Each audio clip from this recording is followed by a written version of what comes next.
Captain Jake Morrison stood in front of the large window in his ready room, watching the alien ship approach. The vessel was massive, almost 3 times the size of his own ship, the UES Liberty. Dark metal covered its surface with sharp edges that looked like weapons even when they were not. Red lights blinked along its sides like angry eyes. "Captain, they're requesting permission to dock," said Lieutenant Amy Rodriguez from behind him. She was the ship's cultural officer, and today would be the most important day of her career. First contact with an alien race that actually wanted to talk instead of shoot. Jake turned around and nodded.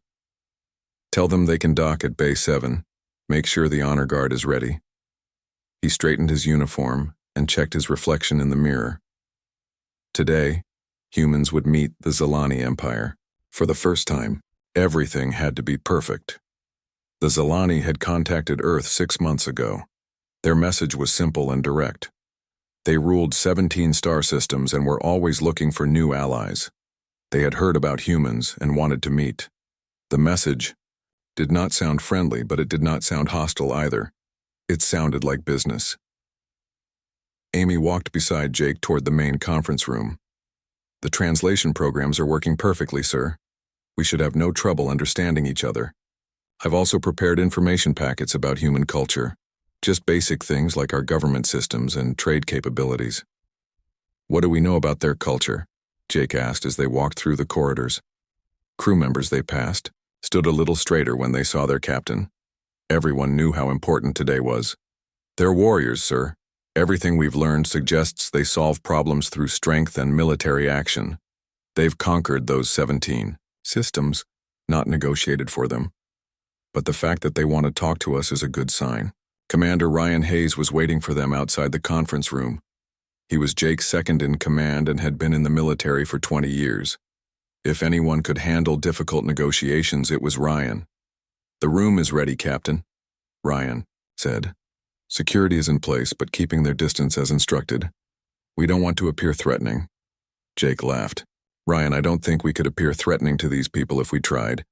Did you see the size of their ship?" The 3 officers entered the conference room.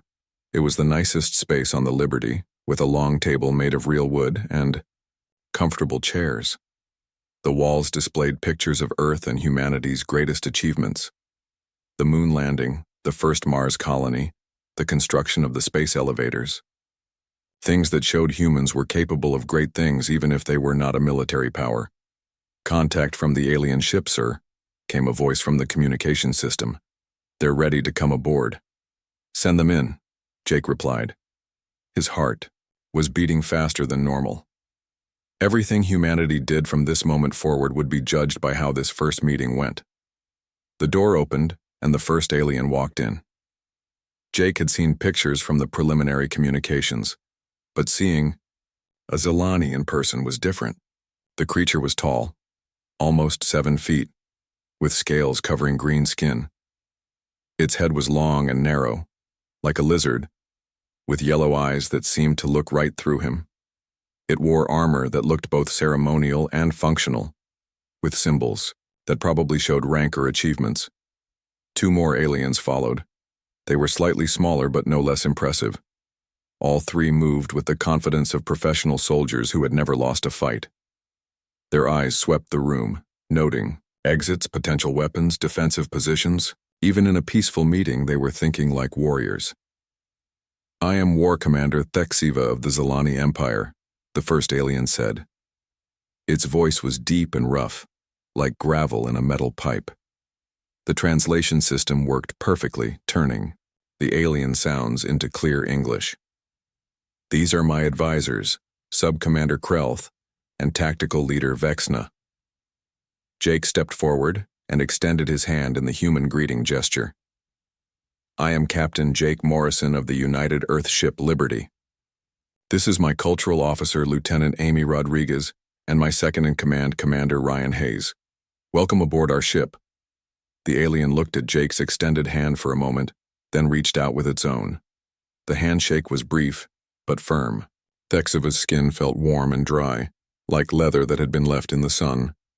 "Your ship is smaller than I expected," Thexiva said as they all sat down around the table.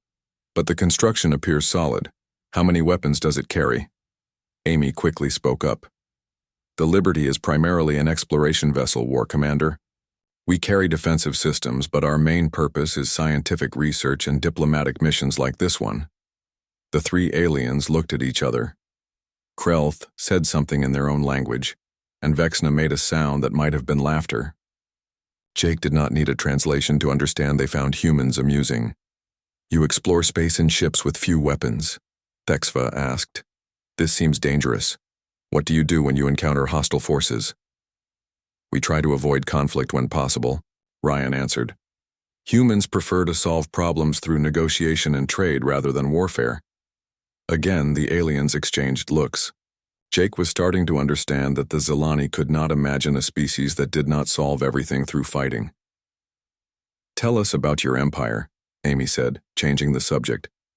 How did you come to rule so many systems? Thexva leaned back in his chair, and for the first time he looked pleased. We are warriors, Lieutenant Rodriguez. For 1,000 years we have expanded through the galaxy, bringing order to chaos. When we find a system, we evaluate its defenses. If they are strong, we negotiate. If they are weak, we conquer. It is simple and effective. And which category do humans fall into? Jake asked. The War Commander studied Jake for a long moment. That remains to be seen, Captain Morrison. Your species is new to us. We know you have spread to several systems in a short time, which shows capability, but your ships are lightly armed and you speak of avoiding conflict. This suggests weakness.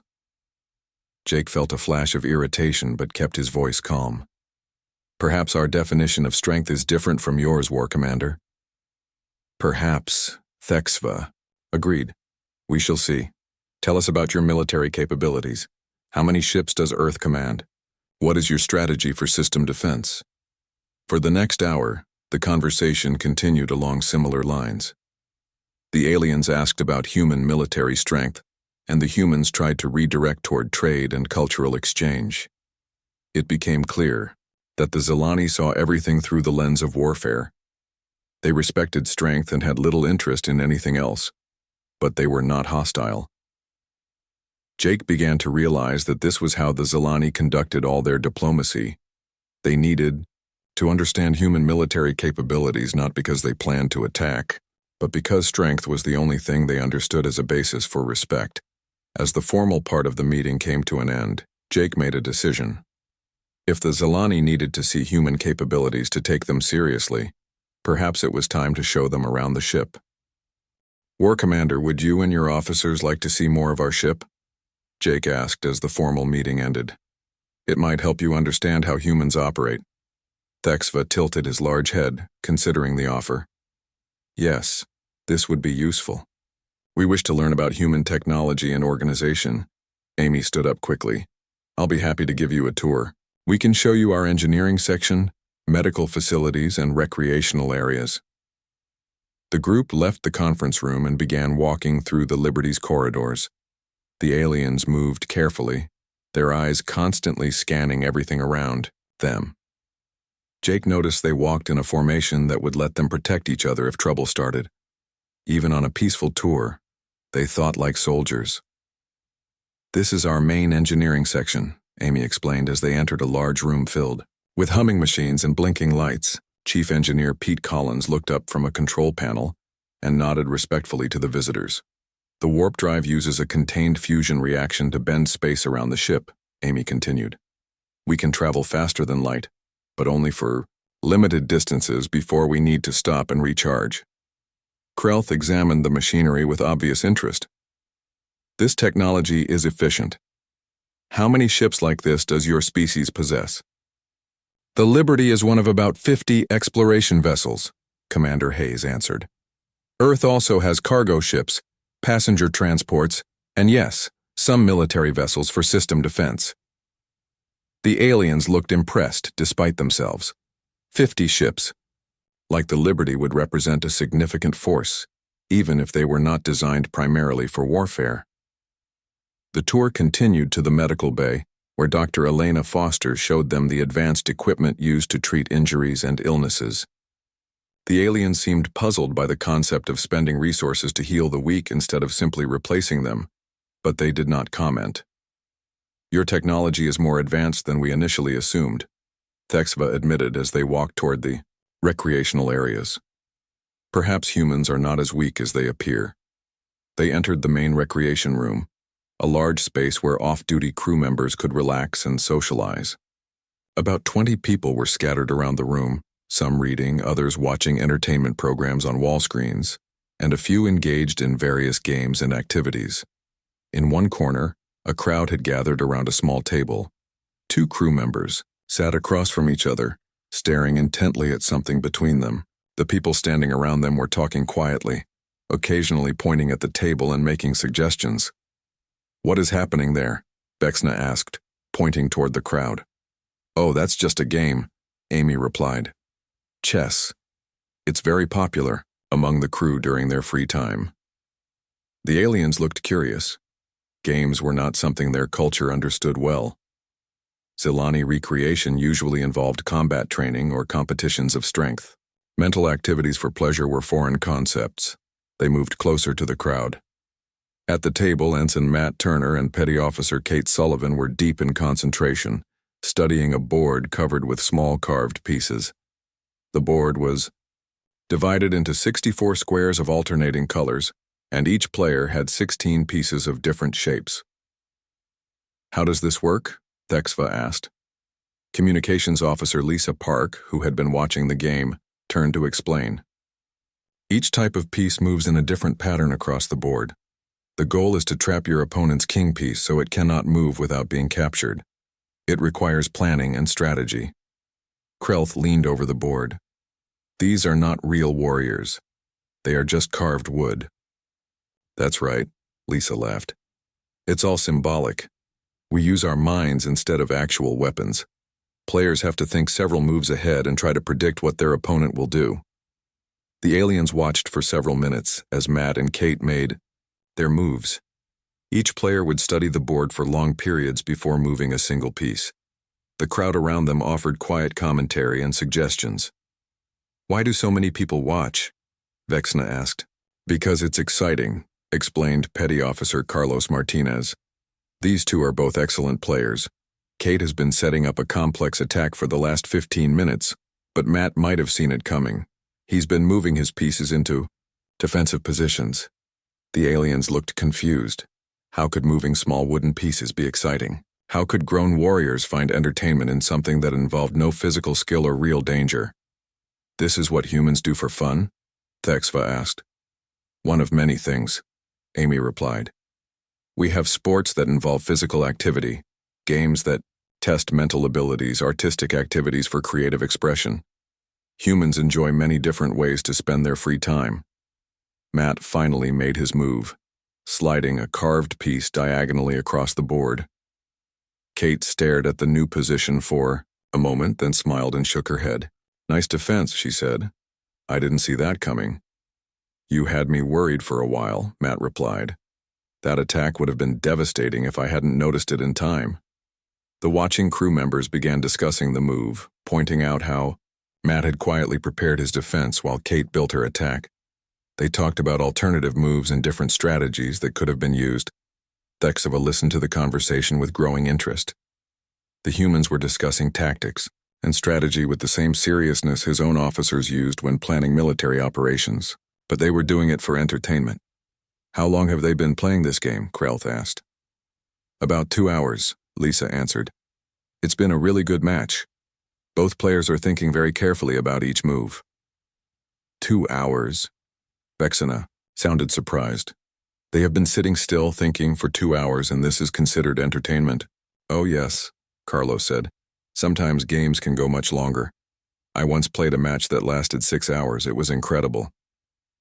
The aliens looked at each other with expressions Jake could not read. They seemed disturbed by something, but he could not understand what. It was just a simple board game. "Would any of you like to try playing?" Matt offered, noticing the alien visitors. "I'd be happy to teach you the rules. It's not difficult to learn the basics." Thexva stared at the board for a long moment. The small wooden pieces seemed harmless enough, and the rules Lisa had explained sounded simple. How difficult could it be? Very well, the war commander said. I will try this human game. Matt Turner quickly set up a new chessboard, while Kate moved aside to make room for the war commander. The crowd grew larger as word spread that one of the alien visitors was going to play. Even crew members from other parts of the ship began arriving to watch. The white pieces always move first, Matt explained, arranging the carved wooden figures on their starting squares. Each piece has its own movement pattern. The pawns can only move forward one square at a time, except for their first move when they can go 2 squares. Thexva nodded, studying the board. The concept seemed simple enough. His people had war games that were far more complex. The rooks move in straight lines, the bishops move diagonally, and the knights move in an L shape, Matt continued. The queen can move in any direction, and the king moves 1 square at a time in any direction. The goal is to checkmate the opponent's king. Checkmate? Thexva asked. It means the king is trapped and cannot escape capture, Amy explained. When that happens, the game ends and whoever achieved checkmate wins. The war commander picked up one of the white pawns and examined it closely. Such a small, simple piece. How could something so basic require 2 hours of concentration? I understand, Thexva said, placing the pawn back on its square. Let us begin. Matt made the traditional opening move, advancing a pawn 2 squares. Thexva considered his options and moved one of his own pawns forward. The opening moves went quickly, both players developing their pieces according to basic principles Matt had explained. But as the game progressed, Thexva began to realize this was more complex than it appeared. Every move created new possibilities and threats. Every piece that moved changed the entire character of the position. What seemed like a simple advance by Matt was actually part of a larger plan that would not become clear for several moves. You're doing well for a first-time player, Kate observed as Thexva carefully considered his next move. Most people make major mistakes in their first game. The war commander was beginning to sweat despite the comfortable temperature in the room. This was not like the strategic games of his own people, where strength and aggression usually determined the winner. This required a different kind of thinking, one that felt alien and unsettling. Around the table, the human crew members watched with obvious enjoyment. They made quiet comments about the position, pointing out good moves and missed opportunities. Thexva noticed they were not just watching the current position, but calculating moves that might happen many turns in the future. If he takes that bishop, one crew member whispered, Matt can fork the king and rook with his knight in 3 moves. Only if the war commander doesn't see it coming, another replied. He could block with his queen and maintain material balance. Thexva felt a chill run down his spine. These humans were casually discussing complex tactical sequences as if they were obvious. They were thinking multiple moves ahead, calculating variations he had not even considered. An hour passed. Thexva was proud that he had not made any major errors, but he was clearly losing. Matt's pieces were better positioned, controlling more of the board and threatening multiple targets. Every move the war commander made seemed to give his opponent new advantages.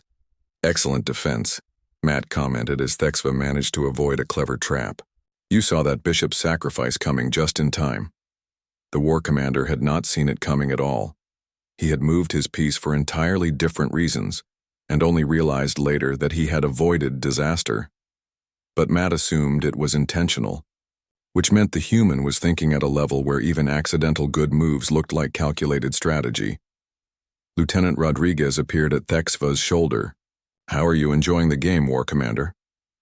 It is challenging, he replied, not taking his eyes off the board.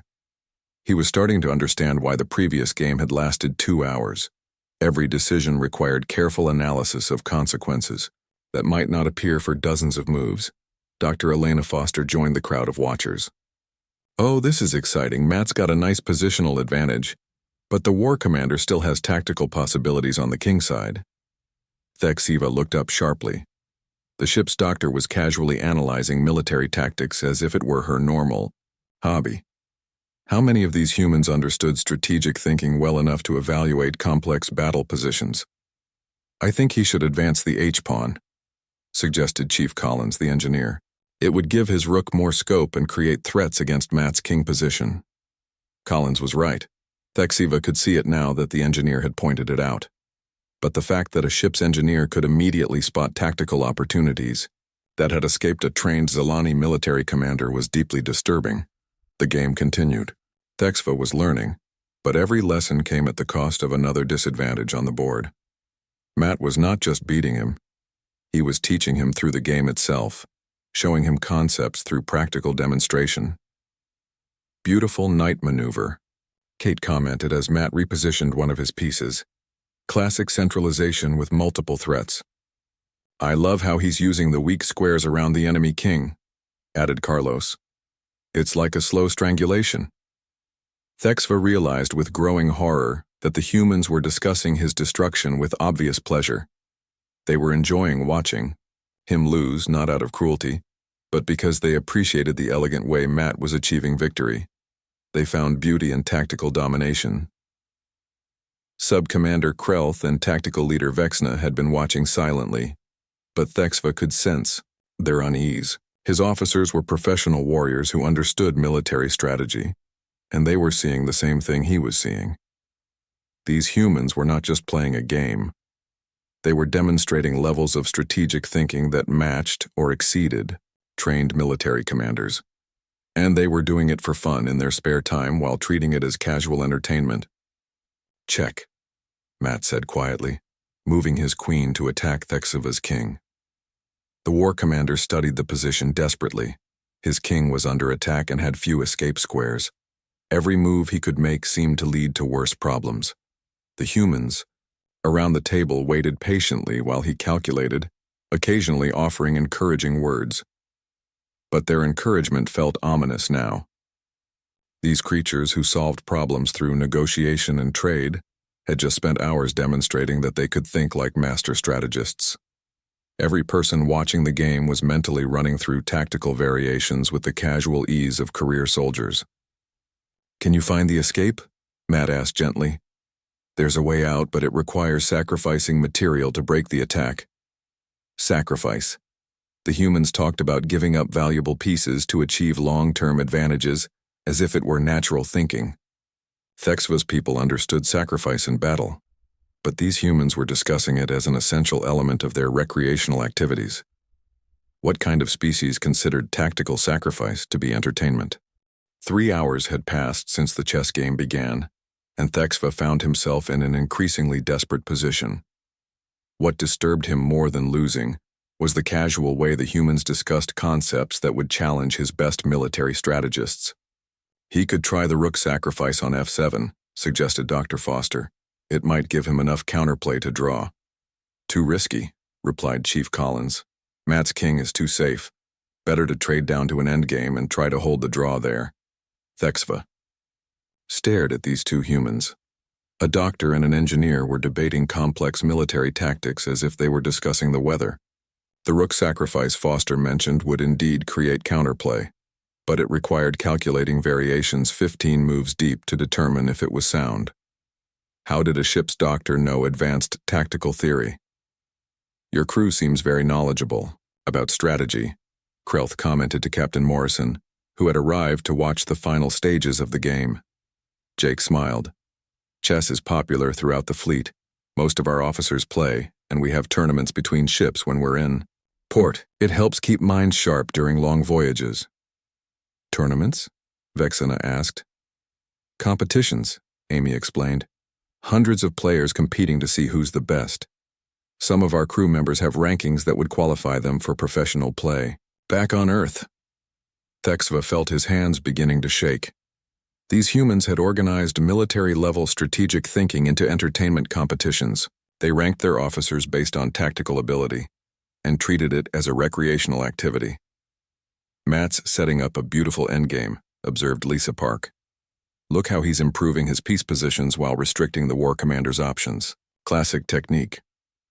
Matt moved his bishop to a new square, and suddenly Thexiva could see the trap that had been building for the past hour. Every piece on the board was perfectly placed to support the final attack. The human had been planning this combination since the middle of the game, moving pieces into position with patient precision. I don't see it, Thexva admitted, studying the position. Watch this, Matt said, beginning a sequence of moves that dismantled Thexva's defenses piece by piece. Knight takes pawn, check. King moves here. Bishop to d5, attacking the rook and cutting off the king's retreat. Rook moves there. Queen to h5, and now the king has no escape. The war commander watched in fascination and horror as Matt demonstrated the winning combination. Every move was forced. Thexva had no real choices. The human had calculated this entire sequence hours earlier and had been quietly maneuvering pieces into the correct positions while making it look natural. Checkmate in 6 moves, Matt announced cheerfully. Great game, War Commander, you defended really well. The humans around the table applauded politely. They were genuinely impressed by Thexva's defense, even though he had lost decisively. They appreciated the quality of resistance he had offered against superior strategy. How long have you been playing this game? Thexva asked Matt. About 15 years, the ensign replied. Since I was a child. My father taught me when I was 7 years old. 7 years old. Human children were learning advanced tactical thinking as soon as they could understand the rules. Thexva thought about Zalani youngsters who spent their early years learning basic combat skills and physical conditioning. These humans were training strategic minds from childhood. Do all human children learn such games? Krelth asked. Most do, answered Kate. Chess, checkers, board games, card games, puzzle games. Games are a big part of human culture. We have thousands of different types. Card games? Vexna asked. Carlos Martinez pulled out a deck of cards. Like poker. It's a game about reading your opponents, managing risk and knowing when to bluff. You have to calculate odds while trying to figure out what the other players are thinking. He dealt a few cards to demonstrate. Each player gets cards that the others can't see. You bet on whether you think you have the best hand. But you can also bluff, pretending to have good cards when you don't, or pretending to have bad cards when you're strong. Thexva examined the cards. The rules sounded simple, but the implications were terrifying. This was training in deception and psychological warfare disguised as entertainment. Humans play games about lying to each other? Vexna asked. Well, it's not really lying, Lisa explained.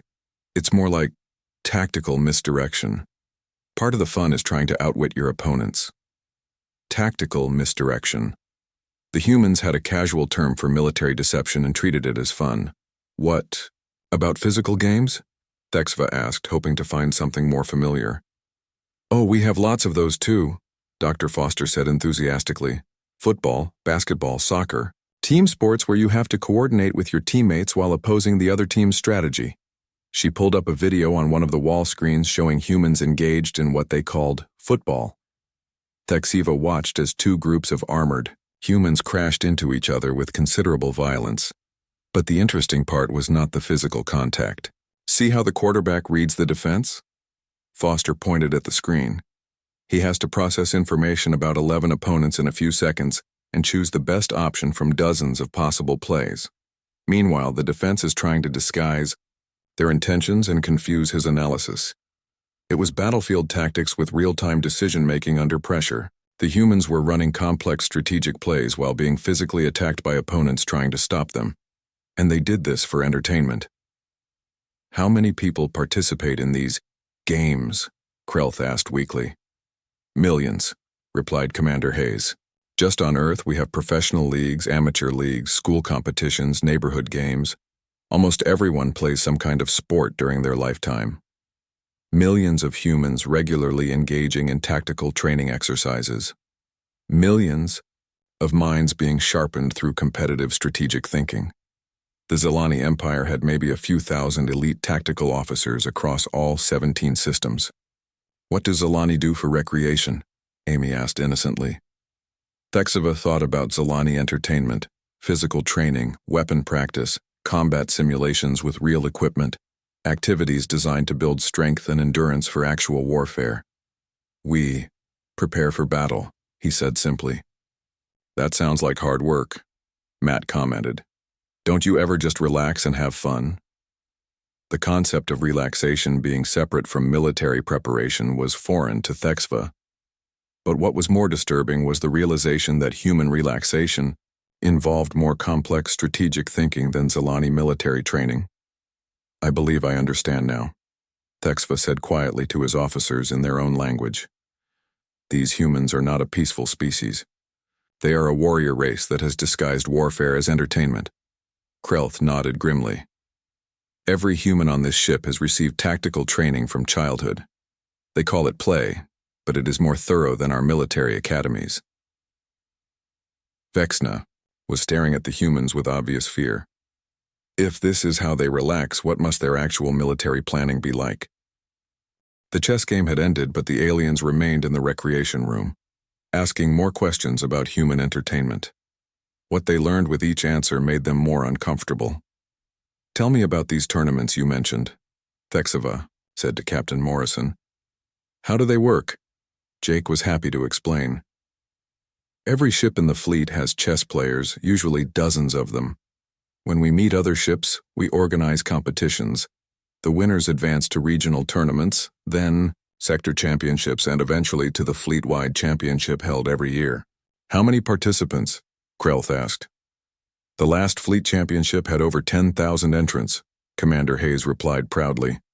"The competition was intense. Games at that level can last 6 or 8 hours, with players calculating variations, hundreds of moves deep.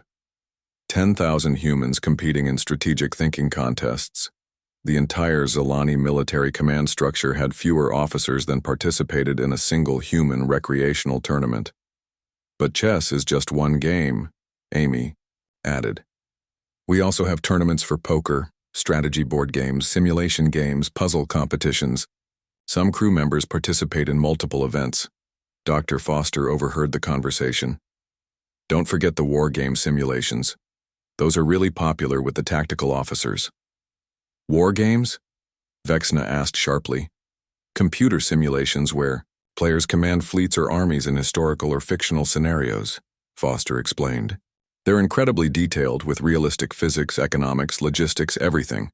Some scenarios take weeks to complete, with teams of players managing different aspects of the campaign." Thexva felt cold dread spreading through his body. "Teams? Oh yes," said Chief Collins, joining the conversation. "The best war games require coordination between multiple players. One person handles fleet movements, another manages supply lines, someone else focuses on intelligence and reconnaissance. It teaches teamwork and specialization." The aliens looked at each other in growing panic. The humans had created entertainment systems that trained coordinated military operations. They were practicing combined arms tactics and strategic logistics as recreational activities. "How realistic are these simulations?" Thexva asked. "Very realistic," Matt answered. "The military actually uses similar programs for training purposes. Some of the civilian games are based on declassified military simulations, so the humans use their actual military training systems as entertainment. The line between recreational games and professional military education had disappeared entirely." "What about younger humans?" Krelth asked. "Do children participate in these activities?" Lisa Park laughed. "Kids love games even more than adults. We have junior chess tournaments, youth sports leagues, educational games that teach math and science through puzzles and challenges." "Educational games?" Vexna sounded horrified. "Learning through play," Amy explained. "Children solve problems, build things, explore virtual worlds. They develop critical thinking skills while having fun. It's considered the best way to educate young minds." The Zilani were discovering that human children were receiving advanced tactical education from early childhood, disguised as entertainment. Every human they had met was the product of a lifetime of strategic training that started before they could properly walk. "I'm curious about something," Dr. Foster said to the aliens. "What do young Zilani do for entertainment?" Thexva considered the question. "Young warriors practice combat techniques. They learn weapons training, physical conditioning, basic military formations. When they are old enough, they participate in combat trials to prove their worthiness." The humans looked puzzled. "But what about just having fun?" Kate asked. Playing games, being creative, exploring ideas.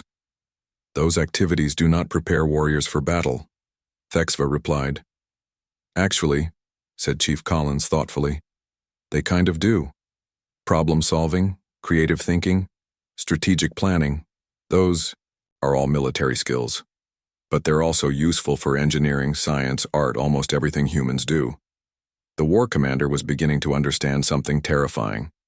The Zilani trained their young specifically for warfare, producing soldiers who excelled at fighting but little else. Humans trained their young for everything, producing people who could apply strategic thinking to any situation, including warfare. A human engineer could analyze tactical problems. A human doctor understood strategic principles. A human artist thought about creative solutions to complex challenges. Every human was a potential military asset because their entire culture was built around mental training disguised as entertainment. How often do humans engage in these games? Vexana asked weakly. Every day, replied several humans at once. Carlos elaborated. Most people play something every day. Maybe just a quick puzzle on their computer, or a card game during lunch break, or a sport after work. It's how we relax. Daily tactical training for the entire population. The Zilani Empire's most elite units did not drill every day, but every human engaged in strategic thinking exercises as part of their normal routine. Even our work involves games sometimes, added Dr. Foster. Medical diagnosis is like solving puzzles. Engineering is like building with advanced construction toys. Scientific research involves testing theories through experimental games. The humans had gamified their entire civilization. Everything they did involved elements of strategic thinking, problem-solving, and competitive analysis. They had built a culture where mental warfare was as natural as breathing. I think I need to see more of these games, Thexiva said desperately. Maybe there was some human activity that did not involve military-level strategic thinking. Matt brightened up. Oh, there's a really interesting puzzle game happening in the next room. 3-dimensional logic problems. And I think some people are playing a role-playing game in the lounge. Role-playing? Krelth asked. Collaborative storytelling where each player takes on the character of a hero in an imaginary world, Amy explained. They work together to overcome challenges using creativity, teamwork, and strategic thinking. Teamwork and strategic thinking. Even their storytelling involved tactical cooperation. They moved to the next room where several crew members were working on complex 3-dimensional puzzles that required rotating and manipulating pieces in their minds. The puzzles looked like abstract mechanical systems, and solving them required spatial reasoning skills that would be valuable for engineering or navigation. In the lounge, they found a group of 6 humans sitting around a table covered with papers, dice, and small figurines. One person was describing a scenario while the others made notes and discussed their options.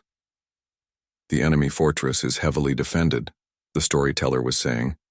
You can see guard towers here, here, and here. The main gate is reinforced, but there might be a way to approach through the sewers. What's your plan? The players began discussing tactics. They talked about diversions, infiltration routes, timing coordination, contingency plans. They were solving a complex military problem through cooperative analysis. And they were doing it for fun, on their own time, because they enjoyed it. How long have humans been playing games like this? Thexva asked Captain Morrison. Jake thought for a moment. Thousands of years. We have records of strategy games from ancient civilizations, board games, military simulations, competitive sports. It's been part of human culture for as long as we have recorded history. Thousands of years. The human species had been developing strategic thinking through entertainment for millennia. Every generation had refined the games, made them more complex, more challenging, more educational. The accumulated result was a civilization where every individual had been trained from birth in the mental skills necessary for warfare, and they did not even realize they were doing it. To humans, games were just fun. They had no idea they were creating the most tactically sophisticated species in the galaxy. The tour had ended, and the formal negotiations resumed in the conference room. But everything had changed. The 3 Zilani officers sat across from their human counterparts with expressions of barely concealed anxiety. Captain Morrison, Thexva began carefully. We have learned much about human culture during our visit. Perhaps we should discuss the terms of our relationship more carefully. Jake noticed the change in tone immediately. The war commander was no longer speaking as a superior evaluating potential vassals. His voice carried the respect of one military power addressing another. What specific terms did you have in mind, war commander? Jake asked. Mutual defense agreements. Thexva replied quickly. Trade partnerships, technology exchange, the Zalani Empire would be honored to consider humanity as equals. Commander Hayes raised an eyebrow. 3 hours ago, these aliens had been asking about human military capabilities as if Earth were a minor power. Now they were offering partnership treaties. That's very generous, Amy said diplomatically. May I ask what changed your assessment of humanity? Krelth and Vexna looked at each other nervously. How could they explain that watching humans play games had terrified them more than facing an entire enemy battle fleet? Your species demonstrates unexpected capabilities, Thexva said carefully. We believe there are mutual advantages to alliance rather than other relationships. Jake was beginning to understand. The Zalani had arrived planning to evaluate humans as potential subjects for conquest. Something had changed their minds completely. Something had made them afraid. War Commander, Jake said gently. Were you planning to attack human space? The silence stretched uncomfortably long. Finally, Thexva answered. Such plans existed. Standard procedure when encountering new species. But after observing your culture, we realized this would be inadvisable. Because of our military strength? Commander Hayes asked. Because of your entire population, Vexna said quietly. Every human we met today demonstrated strategic thinking abilities that match our best tactical officers. Your children begin learning these skills before they can walk. Your entire culture is built around mental training that we use only for our elite military units. Dr. Foster had joined them for the final negotiations. I'm not sure I understand. Are you talking about our games and sports? Yes, Krelth replied. What you call entertainment, we recognize as the most comprehensive, tactical training program we have ever encountered. You have weaponized intellectual development and turned it into recreational activities. The humans looked confused. Amy spoke first. We don't think of games as military training. They're just fun. That makes it worse, Thexva said grimly. You have created a species where advanced strategic thinking is as natural as breathing. You do not even realize you are doing it. Jake was starting to see the bigger picture. War Commander, exactly how unusual are humanity's recreational activities? Captain Morrison, in 17 conquered systems, we have never encountered a species that engages in strategic competition for pleasure. Most civilizations develop military capabilities only when needed for defense or conquest. Humans have developed military thinking as a cultural foundation that underlies everything you do. But we're not a military species, Lisa protested. We explore space, conduct scientific research, engage in peaceful trade. Your exploration ships carry minimal weapons because every crew member is a strategic asset, Vexna explained. Your scientific research involves complex problem-solving that translates directly to military applications. Your peaceful trade requires negotiation skills that are identical to diplomatic warfare. The humans were beginning to understand why the aliens looked so unsettled. Are you saying, Jake asked slowly, that you're afraid of us? Terrified, Thexva admitted. Captain, your ensign defeated me at a strategic game I had never played before. Your crew members casually discussed tactics that would challenge our military academies. Your doctor analyzed complex battle scenarios as if they were simple puzzles. He leaned forward. Then we learned that millions of humans participate in strategic competitions regularly, that your children begin tactical training in early childhood, that your entire educational system is built around games that develop military applicable skills, and that you've been doing this for thousands of years, Krelth added, continuously refining your methods, making the training more effective, ensuring every generation is more strategically capable than the last. Dr. Foster looked thoughtful. I suppose when you put it that way, human culture does emphasize competitive problem-solving quite a bit. Quite a bit? Vexna laughed, though it sounded more like a strangled cough. Doctor, your species has accidentally created the most tactically sophisticated civilization in known space, and you did it by making warfare training into children's entertainment. The room fell silent as the implications sank in. The humans were realizing that their peaceful, exploration-focused culture looked like an incredibly advanced military civilization to outside observers. So, Jake said finally, I take it the Zilani Empire will not be attempting to conquer human space. Absolutely not, Thexva said firmly. Captain, we have conquered 17 systems by identifying military weaknesses and exploiting them. Humanity has no military weaknesses because you have no military limitations. Every human is a potential strategic officer. Every human settlement is a tactical planning center. Every human child is receiving advanced military education. He stood up and began pacing. How could we conquer a species where supply clerks understand logistics better than our generals? Where civilian doctors can analyze battlefield tactics? Where children solve strategic puzzles for fun? We came here expecting to evaluate a minor species for potential subjugation, Krelth said. Instead, we discovered that we have been sharing the galaxy with a civilization that could probably conquer us without breaking a sweat. We're not interested in conquest, Amy assured them. We know, Vexna replied, which makes it even more frightening. You have accidentally developed the most advanced military culture in the galaxy, and you use it for scientific exploration and cultural entertainment. Captain Morrison made his decision. War Commander, the United Earth government will be happy to negotiate mutual defense and trade agreements with the Zilani Empire. We prefer cooperation to conflict. Thank you, Captain, Thexva said with obvious relief. The Empire will ensure that human space is marked as a protected zone. Any attempt to threaten human worlds will be met with the full force of Zilani military response. As the negotiations concluded, Jake offered a traditional farewell gift. War Commander, please accept this chess set as a token of friendship between our peoples. Thexva looked at the wooden board and carved pieces with obvious nervousness. Thank you, Captain, but perhaps something else would be more appropriate. The humans were puzzled until Amy realized the problem. To the Zilani, the chess set was not a friendly gift. It was a training manual for advanced tactical warfare, disguised as a children's toy. We'll send some books about Earth's history instead, Jake offered diplomatically. As the alien delegation prepared to leave, Thexva turned back one final time. Captain Morrison, may I ask you a personal question? Of course.